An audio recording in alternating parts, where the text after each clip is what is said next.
Yo, have you heard of LinkedIn Learning? If you haven't, LinkedIn Learning is an American massive open online course provider. It provides video courses taught by industry experts in a variety of subjects. Now, why am I sharing this?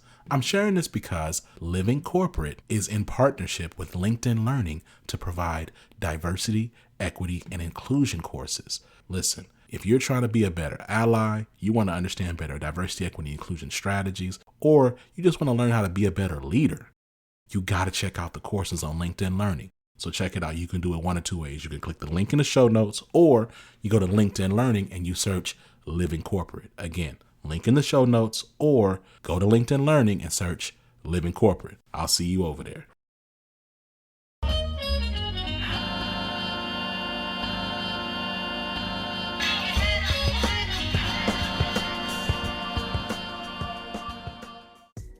What's going on, Living Corporate? It's Tristan, and I want to thank you for tapping back in with me as I provide some tips and advice for professionals.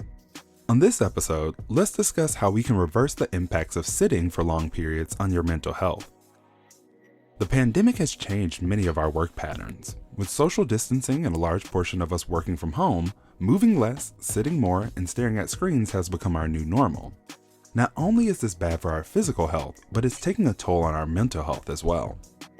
A study done by the Director of Wellbeing and Exercise Lab at Iowa State University showed that at the beginning of the pandemic, those who exercised less and had more screen time were likely to be stressed, depressed, and lonely.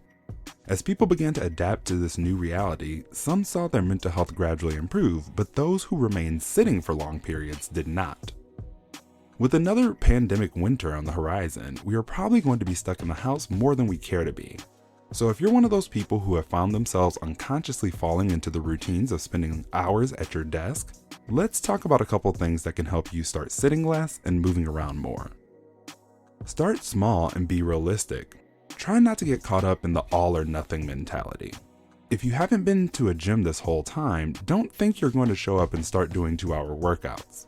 Instead, if you have a house or live in an apartment building, maybe just try to take 5-minute walk breaks every hour. Or instead of taking the elevator in your apartment, take the stairs.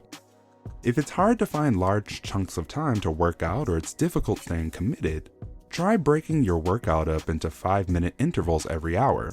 You can add it to your calendar, set a timer, and do some things like squats, lunges, push-ups, or planks.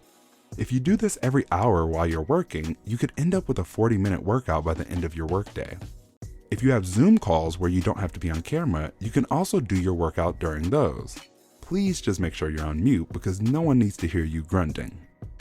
Once you get pretty comfortable doing this, you can increase your workout intensity and time by small amounts.